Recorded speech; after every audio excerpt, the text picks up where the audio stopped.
এবার ইয়েমেনি ক্ষেপণাস্ত্র হামলার আতঙ্কে লাখ লাখ ইসরায়েলি। আরো বিস্তারিত জানিয়ে দিব। এদিকে লেবাননে নতুন করে ইসরায়েলি ড্রোন হামলা, নিহত অন্তত 6 জন।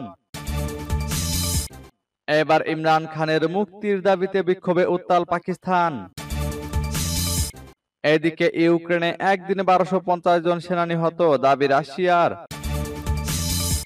আরো জানিয়ে দিব, এবার গাজা সিটি দখলের পরিকল্পনা অনুমোদন করলো ইসরায়েলের মন্ত্রিসভা। এদিকে গাজায় ইসরায়েলি হামলায় একদিনে নিহত আরো অন্তত 32 জন ফিলিস্তিনি। এবার তেল আবিব ভুতুড়ে নগরীতে পরিণত হবে, হুঁশিয়ারি খাতামের। এবং সর্বশেষে জানিয়ে দিব, এদিকে ভারতের বিরুদ্ধে গভীর হামলার হুঁশিয়ারি দিল পাকিস্তান সেনাবাহিনী। শুনছিলেন সংবাদ শিরোনাম, এখন বিস্তারিত। তবে তার আগে অনুরোধ থাকবে, এই ভিডিওতে একটি লাইক দিন এবং কমেন্টস করে জানিয়ে দিন আপনি কোন জেলা থেকে বা কোথায় থেকে আমাদের সাথে যুক্ত রয়েছেন। এবং সংবাদের সর্বশেষ গুরুত্বপূর্ণ আপডেট পেতে চ্যানেলটি সাবস্ক্রাইব করে আমাদের সঙ্গেই থাকুন। এবার ইয়েমেনি ক্ষেপণাস্ত্র হামলার আতঙ্কে লাখ লাখ ইসরায়েলি। ইসরায়েলের বেন গুরিয়ন আন্তর্জাতিক বিমানবন্দরে ইয়েমেনের ক্ষেপণাস্ত্র হামলা লাখ লাখ ইহুদিকে আশ্রয় কেন্দ্রে পাঠাচ্ছে। ইয়েমেনি সশস্ত্র বাহিনীর মুখপাত্র ইয়াহিয়া সারি শুক্রবার এক বিবৃতিতে কথা বলেন। ইয়েমেনের আল মাসিরা টিভির প্রতিবেদন অনুযায়ী ইয়েমেনি সশস্ত্র বাহিনীর মুখপাত্র ইয়াহিয়া সারি শুক্রবার এক বিবৃতিতে বলেছেন, তার দেশের ক্ষেপণাস্ত্র ইউনিট তেল আবিবের পাশে অধিকৃত অঞ্চলে বেন গুরিয়ন বিমানবন্দরে সফলভাবে একটি গুরুত্বপূর্ণ অভিযান পরিচালনা করেছে। সারি বলেন, প্যালেস্টাইন 2 হাইপারসনিক ব্যালিস্টিক ক্ষেপণাস্ত্র ব্যবহার করে এই ক্ষেপণাস্ত্র হামলা চালানো হয়। তিনি আরো বলেন, এর ফলে 40 লাখেরও বেশি ইহুদি আতঙ্কিত অবস্থায় আশ্রয় কেন্দ্রে পালিয়ে গিয়েছিল। ইতোমধ্যে সেই বিমানবন্দরে বিমান চলাচল স্থগিত করা হয়েছে। তিনি আরো বলেন, সানা সরকার ইয়েমেনি ফ্রন্টকে গাজাকে সমর্থন করা থেকে বিরত রাখার জন্য ইহুদিবাদী শত্রুদের পদক্ষেপ পর্যবেক্ষণ করছে। সারি তার আগের বিবৃতির মতো এবারও জোর দিয়ে বলেছেন, গাজার বিরুদ্ধে আগ্রাসন বন্ধ না হওয়া এবং উপত্যকার অবরোধ প্রত্যাহার না হওয়া পর্যন্ত আমাদের অভিযান অব্যাহত থাকবে। সূত্র বার্তা সংস্থা মেহের নিউজের। এদিকে লেবাননে নতুন করে ইসরায়েলি ড্রোন হামলা, নিহত অন্তত 6 জন। লেবাননের পূর্ব অঞ্চলে নতুন করে ড্রোন হামলা চালিয়েছে ইসরায়েল। এতে কমপক্ষে 6 জন নিহত এবং 10 জন আহত হয়েছেন। বৃহস্পতিবার এই হামলা চালায় ইসরায়েলি সেনাবাহিনী। লেবাননের রাষ্ট্রীয় জাতীয় সংবাদ সংস্থা স্বাস্থ্য মন্ত্রণালয়ের এক বিবৃতির উদ্ধৃতি দিয়ে জানিয়েছে, বেকা উপত্যকার আল মাসনা আন্তর্জাতিক সড়কে একটি গাড়িতে হামলায় 5 জন নিহত এবং 10 জন আহত হয়েছে। অন্যদিকে পূর্ব লেবাননের বালবেকের পশ্চিমে কাফাদান শহরে আরো একটি ড্রোন হামলায় একজন লেবানিজ বেসামরিক নাগরিক নিহত হয়েছে। সংবাদ সংস্থার মতে, ড্রোনটি লক্ষ্য করার সময় ওই ব্যক্তি তার বাড়ির বাইরে দাঁড়িয়েছিলেন। তবে এ বিষয়ে বিস্তারিত তথ্য পাওয়া যায়নি। স্বাস্থ্য মন্ত্রণালয় জানিয়েছে, দক্ষিণ লেবাননের মারজায়ুন জেলার দেওর সিরিয়ানে রাতভর ইসরায়েলি হামলায় এর আগে একজন সিরীয় নাগরিক নিহত এবং আরো 2 জন আহত হয়েছেন। এনএনএ জানিয়েছে, ইসরায়েলি সেনাবাহিনী লিটানি নদীর কাছে দেওর সিরিয়ানের উত্তর উপকণ্ঠ পাশাপাশি আবাসিক এলাকার কাছে একটি গ্যারেজ এবং বুলডোজারও লক্ষ্যবস্তু করেছে। একটি বিবৃতিতে ইসরায়েলি সেনাবাহিনী দাবি করেছে যে তারা হিজবুল্লাহর অবকাঠামোগত স্থানে আঘাত হেনেছে। এবার ইমরান খানের মুক্তির দাবিতে বিক্ষোভে উত্তাল পাকিস্তান। কারাবন্দী সাবেক প্রধানমন্ত্রী ইমরান খানের মুক্তির দাবিতে বিক্ষোভে উত্তাল পাকিস্তান। লাহোর, করাচি সহ বিভিন্ন শহরে বিক্ষোভ করেন তেহরিকে ইনসাফের শত শত নেতাকর্মী। মোটরযান, রিকশা সহ অন্যান্য গাড়িতে র্যালি করেন তারা।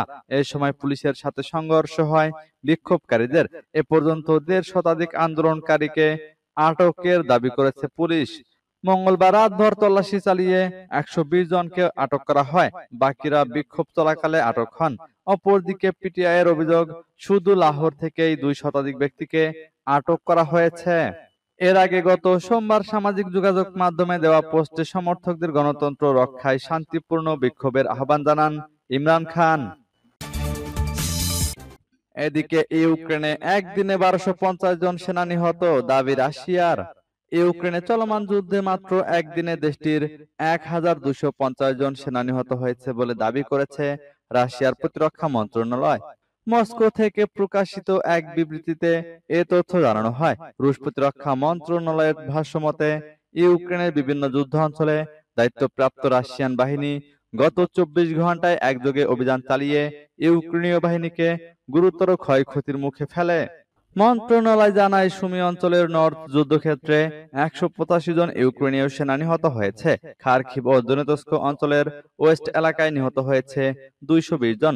দনেতস্কের অন্যান্য অংশ জুড়ে সাউথ এলাকায় নিহত হয়েছে আরো 185 জন। এছাড়া সেন্টার এলাকায় 375 জন এবং ইস্ট এলাকায় 200 জনের বেশি প্রাণ হারিয়েছেন বলে জানানো হয়। ইউক্রেনের দনিপ্রো ফ্রন্টেও আরো 85 জন সেনা নিহত হয়েছে বলে দাবি করা হয়। এবার গাজা সিটি দখলের পরিকল্পনা অনুমোদন করল ইসরায়েলের মন্ত্রিসভা। ফিলিস্তিনের গাজা উপত্যকার উত্তর অঞ্চলে অবস্থিত গাজা সিটি দখলে নেওয়ার জন্য ইসরায়েলের প্রধানমন্ত্রী বেনিয়ামিন নেতানিয়াহুর প্রস্তাব অনুমোদন করেছে দেশটির নিরাপত্তা মন্ত্রিসভা। বিভিন্ন সংবাদ মাধ্যম এ খবর দিয়েছে। তাৎক্ষণিকভাবে প্রধানমন্ত্রীর কার্যালয় এ পরিকল্পনা বা প্রস্তাব অনুমোদন করার বিষয় প্রকাশ্যে নিশ্চিত করেনি। তবে ইসরায়েলের এ উদ্যোগ হবে যুদ্ধবিধ্বস্ত ফিলিস্তিনি ভূখণ্ডে বড় ধরনের উত্তেজনা বৃদ্ধির পদক্ষেপ। মার্কিন সংবাদ মাধ্যম অ্যাক্সিওস প্রথম এ খবর জানায়। অ্যাক্সিওসের প্রতিবেদনে সাংবাদিক বারাক রাভিদ প্রধানমন্ত্রী নেতানিয়াহুর কার্যালয়ের উদ্ধৃতি দিয়ে লিখেছেন, রাজনৈতিক নিরাপত্তা মন্ত্রিসভা হামাসকে পরাজিত করার প্রধানমন্ত্রীর প্রস্তাব অনুমোদন করেছে। ইসরায়েলি সেনাবাহিনী গাজা সিটি দখলের প্রস্তুতি নেবে এবং একই সঙ্গে যুদ্ধক্ষেত্রের বাইরে থাকা সাধারণ ফিলিস্তিনিদের জন্য মানবিক সহায়তার ব্যবস্থা করবে। নাম প্রকাশে অনিচ্ছুক এক জ্যেষ্ঠ ইসরায়েলি কর্মকর্তার বরাত দিয়ে রাভিদ আরো জানিয়েছেন, ইসরায়েলের লক্ষ্য হলো আগামী 7 অক্টোবরের মধ্যে গাজা সিটির সব ফিলিস্তিনের সাধারণ মানুষকে কেন্দ্রীয় শরণার্থী শিবির ও অন্যান্য এলাকায় সরিয়ে নেওয়া।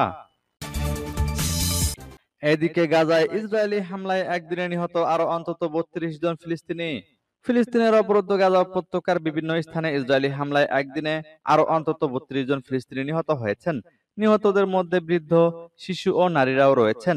এর ফলে গাজায় মোট প্রাণহানির সংখ্যা 61,200 ছাড়িয়ে গেছে। শুক্রবার এক প্রতিবেদনে এই তথ্য জানিয়েছে বার্তা সংস্থা আনাদুলু এজেন্সি।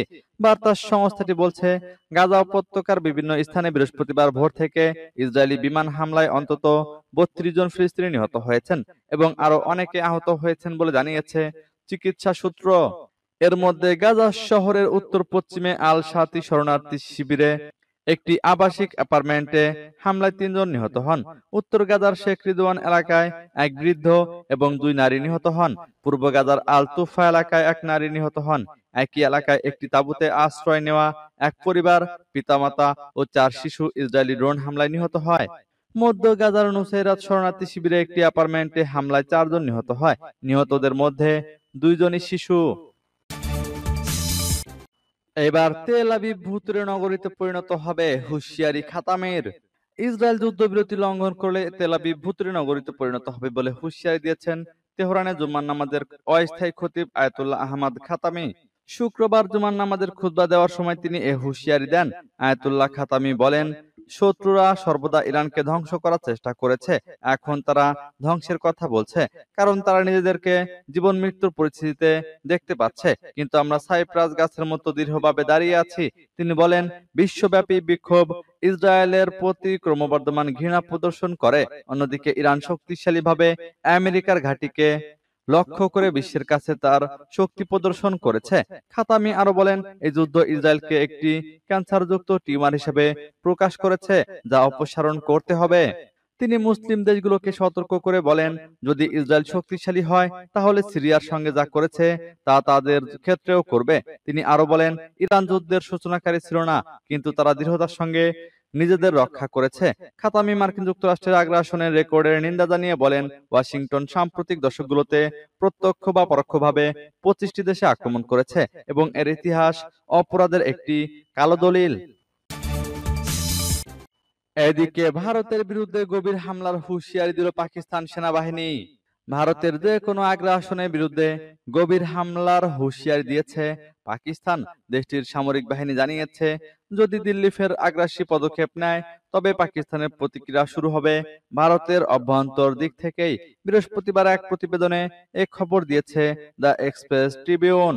দ্য ইকোনমিস্টকে দেওয়া এক সাক্ষাৎকারে পাকিস্তান সেনাবাহিনীর মুখপাত্র লেফটেন্যান্ট জেনারেল আহমেদ শরীফ চৌধুরী বলেন, এইবার আমরা ভারতের পূর্ব দিক থেকেই শুরু করব। তিনি আরো বলেন, ভারতকে বুঝতে হবে তাদের যে কোনো জায়গায় হামলা চালানো হতে পারে। এই মন্তব্য এসেছে ভারতের প্রধানমন্ত্রী নরেন্দ্র মোদীর সাম্প্রতিক মন্তব্যের প্রেক্ষিতে, যেখানে তিনি সন্ত্রাসী হামলার জবাবে সামরিক প্রতিক্রিয়ার হুঁশিয়ারি দিয়েছিলেন। গত মে মাসে ভারত ও পাকিস্তানের মধ্যে ৪ দিন ব্যাপী সামরিক উত্তেজনার পর যুক্তরাষ্ট্রের মধ্যস্থতায় ১০ই মে একটি যুদ্ধবিরতি কার্যকর হয়। পাকিস্তানের অপারেশন বুনায়নম মারসুস অভিযানে ভারতের ৬টি যুদ্ধবিমান ও ডজন খানেক ড্রোন ধ্বংস হয় বলে দাবি করে ইসলামাবাদ।